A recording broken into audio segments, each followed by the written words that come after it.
Olá, seja bem-vindo ao nosso programa New Hope. A gente está na nossa segunda mensagem, na nossa segunda conversa sobre oração.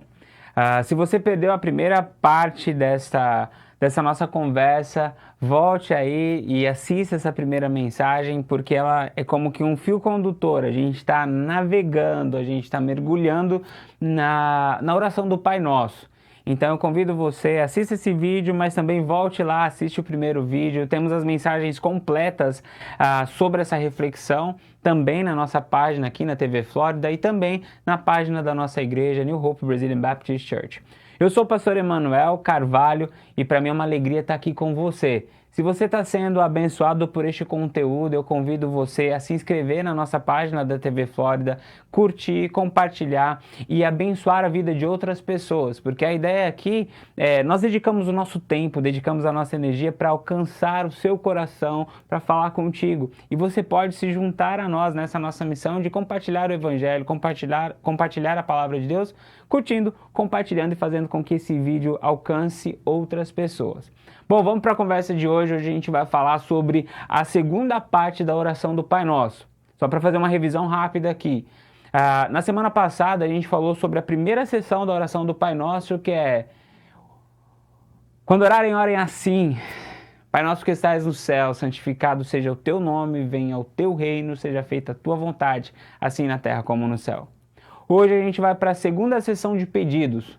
O pão nosso de cada dia nos dai hoje.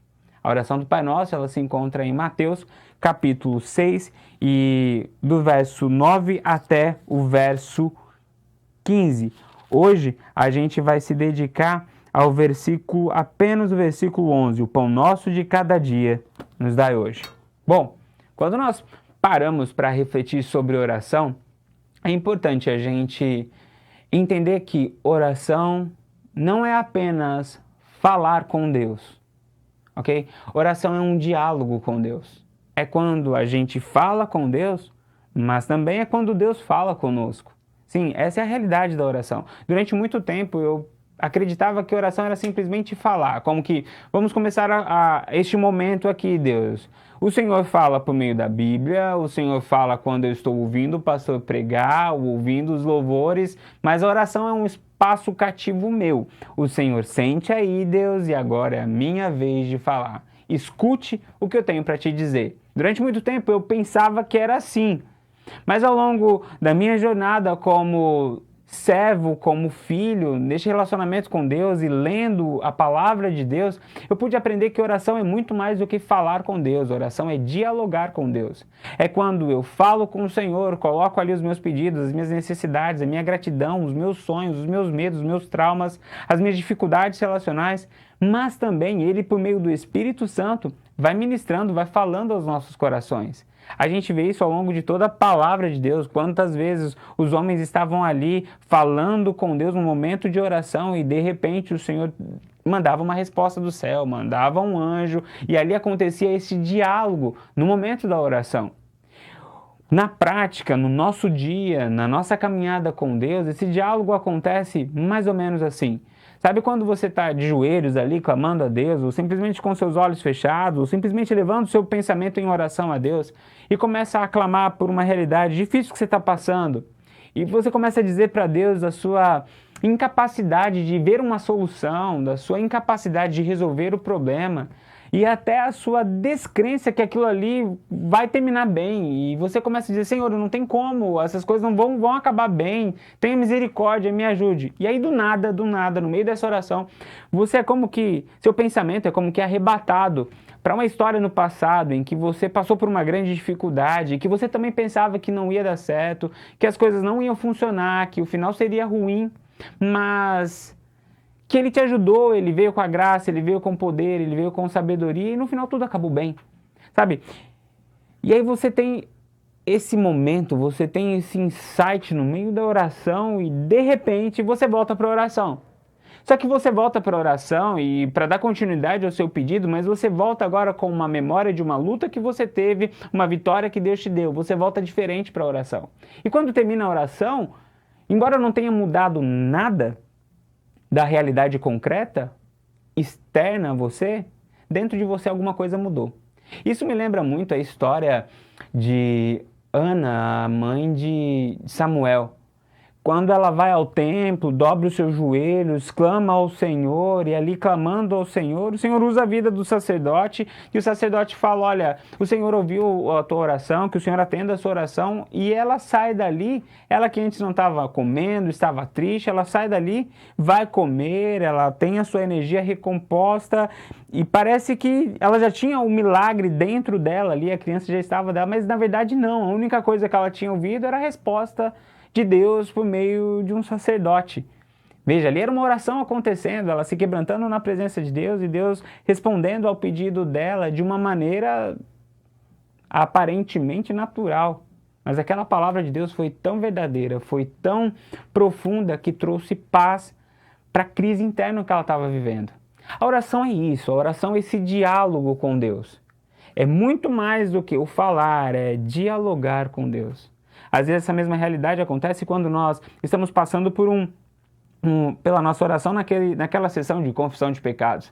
E a gente está orando e a gente fala, Senhor, perdoe os meus pecados, e a gente está prestes a seguir para a próxima sessão e parece que alguma coisa dentro de nós falou, pera, vamos conversar um pouquinho sobre pecados aqui. E a gente começa a se lembrar de coisas que a gente falou, coisas que a gente pensou, formas como tratamos as pessoas. E ali a gente começa a ter um tempo de contrição, a gente se envergonha, como eu pude fazer isso, como eu pude falar isso. Sabe esse do nada? Esse do nada é Deus falando com você. Esse do nada que te trouxe uma memória de vitória no meio do seu pedido por vitória, força, solução do problema, esse do nada que trouxe aquela memória foi Deus falando com você. Esse do nada que te trouxe a memória dos pecados que você cometeu foi o Espírito Santo, Deus em você falando contigo. Então veja, diálogo com Deus, oração. Oração não é apenas falar, oração é dialogar com Deus. Partindo desse pressuposto, a gente tem uma visão diferenciada deste pedido de oração. O pão nosso de cada dia nos dai hoje. Quando nós lemos esta parte da oração do Pai Nosso, todos nós sabemos que este versículo, esta parte, não é para ser interpretada literalmente, do tipo, Deus falando pra gente, ei, vocês só podem pedir pão, hein? Não pode pedir nada além do que não seja pão. Ou então, nada além do que não seja sustento, comida. As outras coisas vocês não podem, mas só pede pão. Pão vocês podem pedir.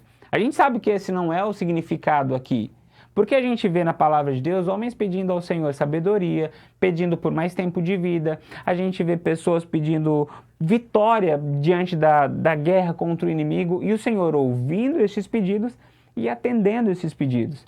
A gente consegue ver essa realidade em histórias e a gente também consegue ver essa realidade em versículos, em textos bíblicos que deixam isso muito claro para a gente. Por exemplo, como Filipenses capítulo 4, verso 6. Não andeis ansiosos por coisa alguma, pelo contrário, sejam os vossos pedidos plenamente conhecidos. Algumas versões vão dizer, sejam todos os pedidos de vocês conhecidos, apresentados diante de Deus, por meio de sua oração e súplica com ações de graças. A gente sabe que sim, a nossa oração tem ali um espaço para que a gente possa colocar os nossos pedidos diante de Deus.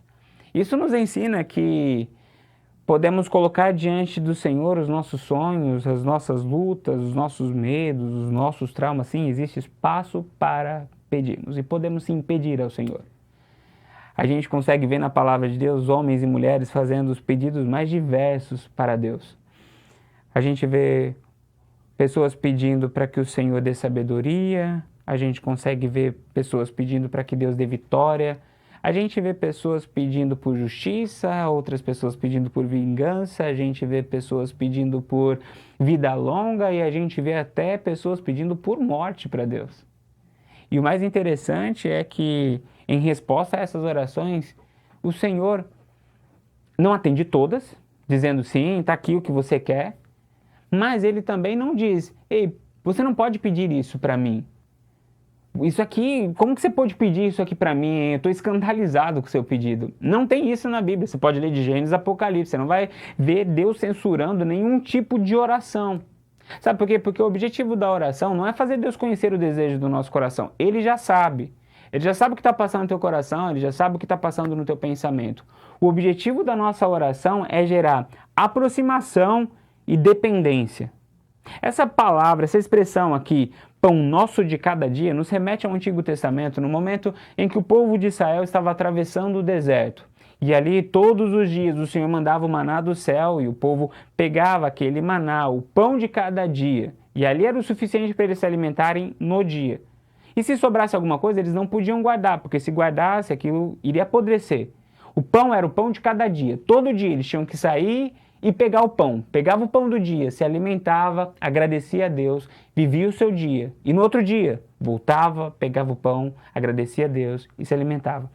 Essa imagem aqui tem como objetivo, essa realidade, essa prática, tinha como objetivo gerar no coração do povo a aproximação e a dependência de Deus. Nós precisamos de Deus todo dia, Ele é o pão que nós nos alimentamos, Ele é a vida que nos coloca em pé, é o nosso sustento.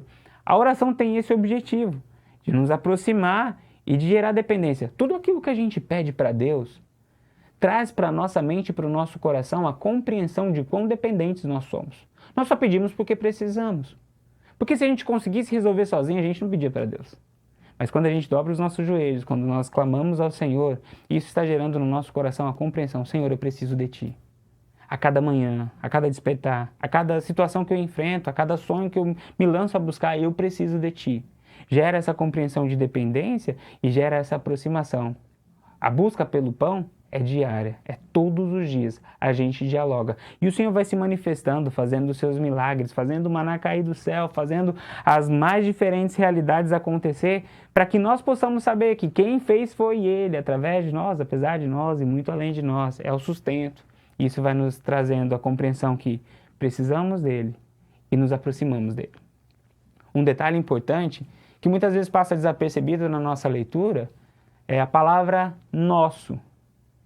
Embora possa parecer uma análise um tanto quanto insignificante entender o nós dentro dessa sentença, mas eu posso dizer que teologicamente ela é crucial na nossa teologia e no nosso relacionamento com Deus e para a nossa compreensão sobre a oração. A oração é o pão nosso de cada dia nos dai hoje. Nosso engloba o meu pão e o teu pão. O nós engloba tanto a mim quanto o meu próximo. O que o Senhor está ensinando aqui é, sim, existe espaço na oração para vocês colocarem um pedido de vocês diante de mim, mas não se esqueçam de orar pelo pão do próximo. Você pode chegar para mim e pedir pelo teu pão, pelo teu filho, pela tua família, pela tua dor, pelos seus sonhos, mas não se esqueça de, quando dobrar os joelhos, orar pelo pão do próximo, pela família do próximo, pela luta do próximo, por aquele que ainda não me conhece. Não se esqueça de colocar o outro dentro da tua oração, para que a sua oração não seja apenas sobre você, mas seja sobre vocês. Não seja apenas sobre mim, mas seja sobre nós. Quando orarem, orem: o pão nosso de cada dia nos dai hoje. E isso aqui é uma grande beleza na oração do Pai Nosso que o nosso Mestre nos ensina. Isso aqui nos garante que quando nós oramos ao Senhor pelo nosso filho, Ele está ouvindo. Isso nos garante que quando nós clamamos para que Ele cure um amigo que está enfermo ou intervenha dando força, dando sabedoria aos médicos para cuidar daquele enfermo, Ele está ouvindo. Quando nós clamamos pelo irmão da igreja que está fraco na fé, Ele está ouvindo. Isso nos diz que sim, nós devemos orar pelos outros e o Senhor nos ouve. E aí a pergunta que vem é: peraí, pastor, deixa eu tentar entender o que está acontecendo aqui. Porque afinal de contas, a gente acabou de ouvir, a gente acabou de conversar aqui, e o senhor falou que o objetivo não é mudar o coração de Deus, mas é gerar aproximação e intimidade. Se eu oro pelo meu amigo, ok, eu estou me aproximando e eu estou tendo intimidade, mas e o meu amigo? Ele não está tendo aproximação e intimidade pela minha oração. Eu poderia aqui, à luz da palavra de Deus, trazer inúmeros porquês devemos orar pelos outros. Mas eu vou pontuar aqui apenas 3. Eu acho que esses 3 motivos aqui já vão ser boas justificativas para que você continue orando pelo próximo. Primeiro, a sua oração serve como um testemunho na obra que o Senhor está fazendo na vida do teu irmão. Provavelmente você já deve ter ouvido alguns testemunhos que começam da seguinte forma: eu me desviei dos caminhos do Senhor, eu estava distante do Senhor, mas o meu pai e a minha mãe, durante todo o tempo que eu estava longe do Senhor, eles estavam de joelhos orando por mim. Hoje o Senhor transformou a minha vida. E eu tenho certeza que se eu sou o que sou hoje, é porque Deus ouviu a oração do meu pai e da minha mãe. Durante todo o processo de transformação, a oração do pai e da mãe serviu como um testemunho que Deus estava trabalhando. A nossa oração tem esta função de dizer no futuro que não foi obra do acaso a transformação, o milagre, a salvação.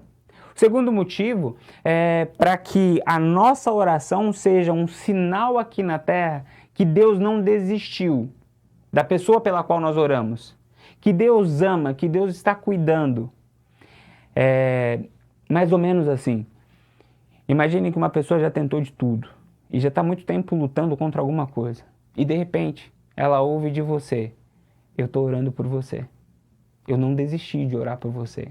Naquele momento, a pessoa que ouve esta fala, quando dita de uma maneira verdadeira, você está orando mesmo, isso está acontecendo.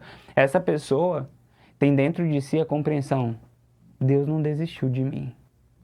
O Deus que nele está, por meio do Espírito Santo, faz com que ele dobre os joelhos e clame pela minha vida. Isso é a manifestação que Deus não desistiu de mim, que Deus ainda se importa comigo.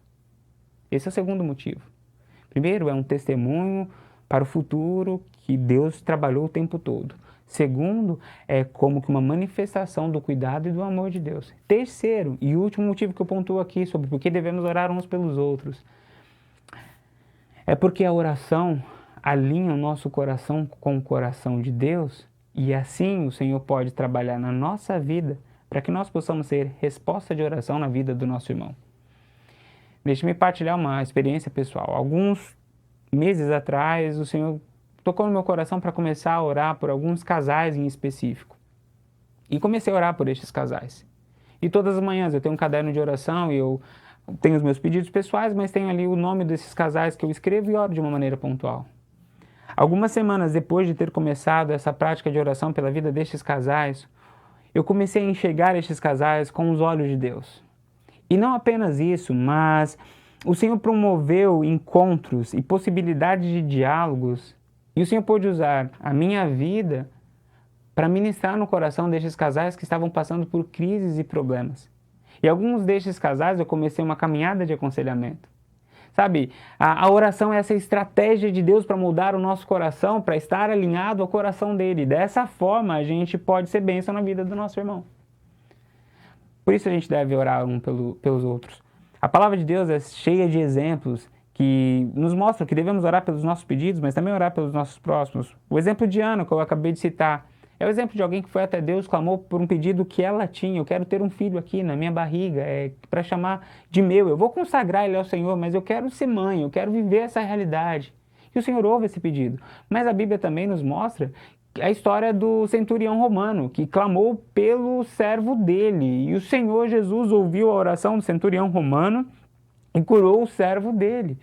Sabe, essas histórias estão aí para nos mostrar que sim, podemos nos aproximar de Deus e pedir o pão. Sim, existe espaço para o seu pedido e devemos diariamente colocar diante dele essa nossa necessidade, desenvolver esse diálogo, essa aproximação, essa intimidade, essa dependência, para que ele trabalhe em nós e para que a gente possa identificar o trabalhar dele na nossa vida. Para que a nossa vida seja um testemunho da ação, do amor e da graça de Deus, tanto através da nossa história, como através da nossa vida, na história dos outros. Um dos problemas nossos em nossa oração é não conseguir identificar a resposta de Deus. Às vezes a gente está orando, e a sensação que a gente tem é que Deus não está ouvindo e não está respondendo. Eu quero dizer para você que sim, Deus ouve todas as orações. As nossas orações são ouvidas pelo Senhor. Ele é um Deus que se compadece. O nosso Deus não é uma imagem de escultura, que tem olhos e não vê, ouvidos e não ouve, mãos e não nos toca. Não, o nosso Deus é um Deus vivo. Os olhos dele nos contemplam. Os ouvidos dele ouvem a nossa oração. As mãos dele nos tocam. Esse é o nosso Deus, ele ouve a tua oração. Só que o jeito dele responder, muitas vezes, é diferente do jeito que a gente espera. Às vezes a gente desenha para Deus o que a gente quer e o jeito que Ele quer, que a gente quer que Ele haja. A gente, muitas vezes, na nossa oração, funciona como um coach de Deus. Ó, Deus, faz isso, isso, isso, isso, porque a gente muitas vezes acredita que Deus não sabe muito bem como fazer. Como a gente está aqui, né, está na situação, a gente pode até ajudar Deus. Mas, na verdade, Deus sempre tem o melhor caminho, a melhor forma e o melhor jeito. E, às vezes, esse melhor jeito de Deus, a melhor forma, a melhor resposta é totalmente diferente da nossa. E a gente pensa que Deus não está respondendo porque Ele simplesmente não está fazendo do jeito que a gente quer. E eu vou pontuar aqui 3 formas que Deus pode responder a nossa oração. A primeira forma como Deus pode responder a nossa oração por pedido de pão, por o pão nosso de cada dia, a primeira forma como Ele pode responder esse pedido, os nossos pedidos que colocamos diante dEle, é por meio da partilha humana. Lembra daquele milagre da multiplicação de pães? Sim, o Senhor ouviu aquela necessidade do povo e Ele respondeu àquela necessidade por pão por meio da partilha humana. O que Ele fez? O que vocês têm? Ó, a gente tem 5 pães e 2 peixinhos, pois bem, dê a mim, eu vou orar ao Pai, agradecer e então vocês partilhem. Compreender que Deus responde à nossa oração por pedido de pão por meio da partilha humana gera em nós, em primeiro lugar, a compreensão que sim, nós precisamos de pessoas. Que sim, Deus pode responder a nossa oração por meio da vida de pastores, médicos, psicólogos, psiquiatras, conselheiros, enfim, Deus pode usar pessoas. Deus usa a igreja dele, nós somos os braços do Senhor, as mãos do Senhor, as pernas do Senhor, os pés do Senhor, nós somos o corpo de Cristo.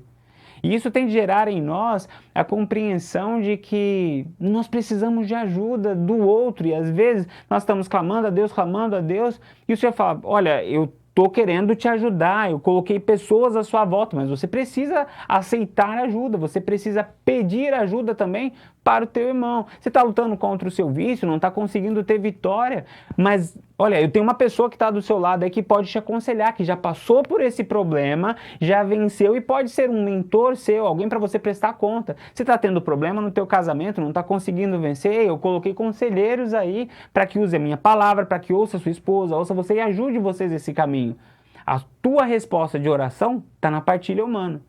Isso também traz a nós a compreensão não apenas de entender que precisamos do outro, precisamos receber também do outro, mas também que temos a nossa missão de compartilhar, que nós também somos resposta de oração na vida do outro.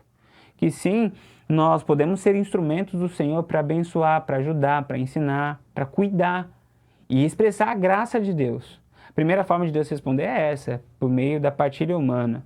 A segunda possibilidade é através dos recursos naturais. Veja, tem uma história na Bíblia que a Ruth e Noemi, elas estavam numa situação bem difícil, o marido tinha morrido, os filhos tinham morrido, a terra estava numa crise total, e elas então começaram a enfrentar uma crise de pão. Não tinha pão na cidade onde elas estavam, era fome, era miséria, elas estavam passando por uma crise. E veja como Deus resolve o problema delas. Deus não manda maná do céu, Deus não manda alguém para bater na porta e falar, olha aqui, está 5 pães e 2 peixinhos. Não, Deus não faz nada disso. O que elas fazem? Elas saem de onde elas estão e vão para Belém.